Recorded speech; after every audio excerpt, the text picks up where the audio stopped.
ಎಚ್ಚರಿಕೆ high command don't care ಬೆನ್ನಲ್ಲೇ ಬಂಡಾಯಕ್ಕೆ break. ರಾಜೀನಾಮೆ ಕೊಟ್ರೆ ಕ್ಷಣ ಮಾತ್ರದಲ್ಲೇ ಅಂಗೀಕಾರ ಎಂದಿದ್ದ ಸಿಎಂ ಡಿಕೆ ಶಿವಕುಮಾರ್. ಶಾಸಕರ ರಾಜೀನಾಮೆ ಬೆದರಿಕೆಗೆ ಸಿಎಂ ಮತ್ತು ವರಿಷ್ಠರು ಮಣಿಯದಿರಲು ನಿರ್ಧಾರ ಮಾಡಿದ್ದಾರೆ. ಶಾಸಕರ ರಾಜೀನಾಮೆ ಬೆದರಿಕೆಗೆ ಸಿಎಂ ಮತ್ತು ಹೈಕಮಾಂಡ್ ಡೋಂಟ್ ಕೇರ್ ಅಂತಿದೆ. ಅಸಮಾಧಾನಗೊಂಡಿದ್ದ ಬಹುತೇಕ ಕಾಂಗ್ರೆಸ್ನ ಶಾಸಕರು ಈಗ ಸೈಲೆಂಟ್ ಆಗಿದ್ದಾರೆ. ತಣ್ಣಗಾದ ಟಿಬಿ ಜಯಚಂದ್ರ, ಗುಬ್ಬಿ ಶ್ರೀನಿವಾಸ್, ಬಾಗೇಪಲ್ಲಿ ಸುಬ್ಬಾರೆಡ್ಡಿ, ಯಶವಂತರಾಯಗೌಡ ಪಾಟೀಲ್ ರಾಜೀನಾಮೆಯೂ ಕೂಡ ವಾಪಸ್ ಪಡೆಯೋ ಸಾಧ್ಯತೆ ಇದೆ. ಅಸಮಾಧಾನಗೊಂಡಿದ್ದ ಬೇಳೂರು ಗೋಪಾಲಕೃಷ್ಣ ಈಗ ಕೂಲ್ ಆಗಿದ್ದಾರೆ.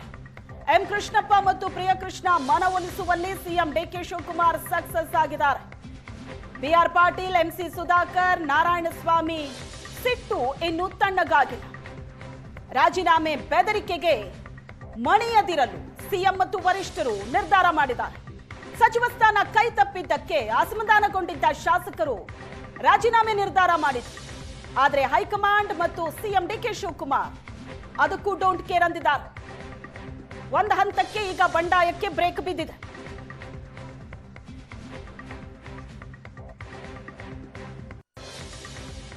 ಈ ಬಾರಿಯ ಸಚಿವ ಸಂಪುಟದಲ್ಲಿ ಸಾಕಷ್ಟು ನಿರೀಕ್ಷೆಗಳನ್ನು ಇಟ್ಕೊಂಡಿದ್ರು. ಸಚಿವ ಸ್ಥಾನ ಸಿಗ್ತದೆ ಅಂತ ಬಾಗೇಪಲ್ಲಿಯಲ್ಲಿ 3 ಬಾರಿ ಹ್ಯಾಟ್ರಿಕ್ ಶಾಸಕರಾಗಿ ಆಯ್ಕೆಯಾಗಿದ್ದಂಥ ಎಸ್.ಎನ್. ಸುಬ್ಬಾರೆಡ್ಡಿ ಅವರು. ಆದರೆ ನಮ್ಮ ಜೊತೆ ಮಾತನಾಡೋದಕ್ಕೆ ಖುದ್ದು ಶಾಸಕರಾದಂಥ ಎಸ್.ಎನ್. ಸುಬ್ಬಾರೆಡ್ಡಿ ಅವರು ಇದ್ದಾರೆ. ಬನ್ನಿ ನಾವು ಅವ್ರನ್ನ ಮಾತಾಡುವಂಥ ಪ್ರಯತ್ನ ಮಾಡೋಣ, ಏನು ಹೇಳ್ತಾರೆ ಅಂತ. ಸರ್, ಸಚಿವ ಸ್ಥಾನ ಸಹಜವಾಗಿ ತಾವು ಕೂಡ ಆಕಾಂಕ್ಷಿ ಆಗಿದ್ರಿ, ಸಾಕಷ್ಟು ಪ್ರಯತ್ನವನ್ನು ಈ ಬಾರಿ ಪಟ್ಟಿದ್ರಿ. ಸೊ ಕೊನೆ ಕ್ಷಣದಲ್ಲಿ ತಮ್ಮ ಹೆಸರು ಮಿಸ್ ಆಗಿದೆ. ಸೊ ಈ ಬಗ್ಗೆ ಫಸ್ಟ್ ರಿಯಾಕ್ಷನ್ ಸರ್. ನಿಜವಾಗ್ಲೂ ನನಗೊಂದು ನಂಬಿಕೆ ಇತ್ತು ಸಿಗುತ್ತೆ ಅಂತ. ಯಾಕಂದರೆ ಮಾನ್ಯ ಮುಖ್ಯಮಂತ್ರಿಗಳು, ಈಗಿನ ಮುಖ್ಯಮಂತ್ರಿಗಳು ಹೋದ ಸಲ ಸಂಪುಟ ವಿಸ್ತರಣೆ ಆದಾಗ ರೆಡ್ಡಿಯವರೇ ಈ ಸಲ ಸುಧಾಕರ್ಗೆ ಒಂದು 2.5 ವರ್ಷ ಮತ್ತು ನಿಮ್ಮನ್ನು ಖಂಡಿತ ಮಾಡ್ತೀವಿ ಅಂತ ಹೇಳಿದ್ರು. ಫಸ್ಟೇ ಕೊಡ್ತೀವಿ ಅಂತ ಹೇಳಿದರು. ಅದಾದಮೇಲೆ ಏನೋ ಕೆಲವು ಕಾರಣಾಂತರಗಳು ಅವ್ರು ಕೊಟ್ಟಾಗ ಗ್ಯಾರಂಟಿ ಮಾಡ್ತೀವಿ ಅಂದರು. ಆ ನಂಬಿಕೆ ಮೇಲೆ ನಾನಿದ್ದೆ. 4 ಸಲ ಭೇಟಿ ಮಾಡಿದಾಗಲೂ ಡಿ ಕೆ ಶಿವಕುಮಾರ್ ಸಾಹೇಬರು, ಇಲ್ಲ ರೆಡ್ಡಿ ನಿಂದು ನನ್ನ ಲಿಸ್ಟಲ್ಲಿದೆ ಬಿಡಪ್ಪ, ಆಗುತ್ತೆ ಅಂತ ಹೇಳಿದರು. ಬಟ್ ಯಾಕೋ ಏನೋ ಯಾವ ಕಾಲದ ಕೈಗಳು ಕೆಲಸ ಮಾಡಿದೋ ನನಗೆ ಗೊತ್ತಿಲ್ಲ. ನನಗಂತೂ ಇವತ್ತು ನಿರಾಶೆ ಆಗಿದೆ, ನಿಜವಾಗ್ಲೂ ಬೇಸರನೂ ಆಗಿದೆ. ಯಾಕಂದರೆ ನನಗೆ ಪರವಾಗಿಲ್ಲ ಬಿಡಿ, ನನ್ನ ಕ್ಷೇತ್ರ ಸ್ವತಂತ್ರ ಬಂದು ಹೆಚ್ಚು ಕಮ್ಮಿ 80 ವರ್ಷ ಆಗುತ್ತೆ. ಇದುವರೆಗೂ ಒಂದು ಸಲನೂ ಆ ಭಾಗಕ್ಕೆ ಸಚಿವ ಸ್ಥಾನ ಕೊಟ್ಟಿಲ್ಲ.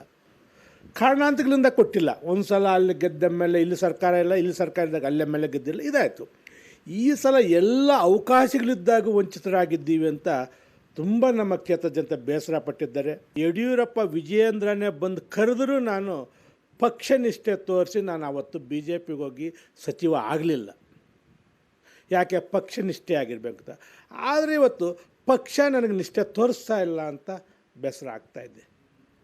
ಆದರೂ ನಾನು ಒಂದಂತೂ ಹೇಳೋಕ್ಕೆ ಇಷ್ಟಪಡ್ತೀನಿ, ನೀವು ನನಗೆ ಅನ್ಯಾಯ ಮಾಡಿದ್ರೆ ದಯವಿಟ್ಟು ಮುಂದಿನ ದಿನಗಳಲ್ಲಿ ನನ್ನ ಕ್ಷೇತ್ರಕ್ಕೆ ಅನ್ಯಾಯ ಮಾಡಬೇಡಿ ಅನ್ನೋ ಮಾತು ತಮ್ಮ ಮಾಧ್ಯಮ ಮುಖಾಂತರ ಹೇಳೋಕ್ಕೆ ಇಷ್ಟಪಡ್ತೀನಿ. ಅದಿಚ್ಛೆ ಯಾವೂ ಇಲ್ಲ. ಈಗಲೂ ನಾನು ಹೇಳ್ತೀನಿ, ನನಗೀಗ ನೀವು ಕೊಡದೆ ಹೋಗಿರ್ಬೋದು, ಆದರೂ ಈಗ ಮತ್ತೆ ರಿಕ್ವೆಸ್ಟ್ ಮಾಡ್ತೀನಿ, ದಯವಿಟ್ಟು ಆ ಕ್ಷೇತ್ರದ ವಿಶೇಷವಾದ ಗಮನ ನಿಮ್ಮ ಮೇಲೆ ಇರಲಿ ಅಂತ ನಮ್ಮ ಪಕ್ಷಕ್ಕೆ, ನಮ್ಮ ಮುಖ್ಯಮಂತ್ರಿಗೆ, ನಮ್ಮ ಹೈಕಮಾಂಡ್ಗೆ ಇಷ್ಟಪಡ್ತೀನಪ್ಪ.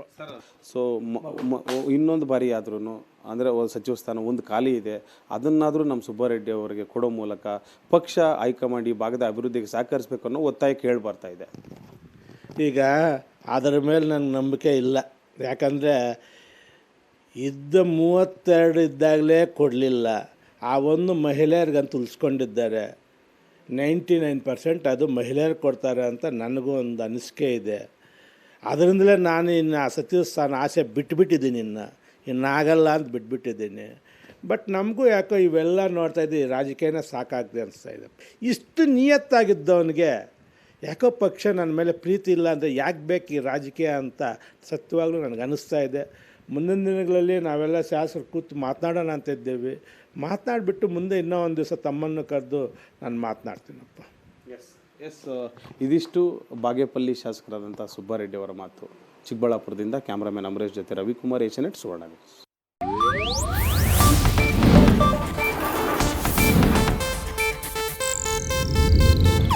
ಇದು ಏಷ್ಯಾನೆಟ್ ನ್ಯೂಸ್ ನೆಟ್ವರ್ಕ್ ಪ್ರಸ್ತುತಿ.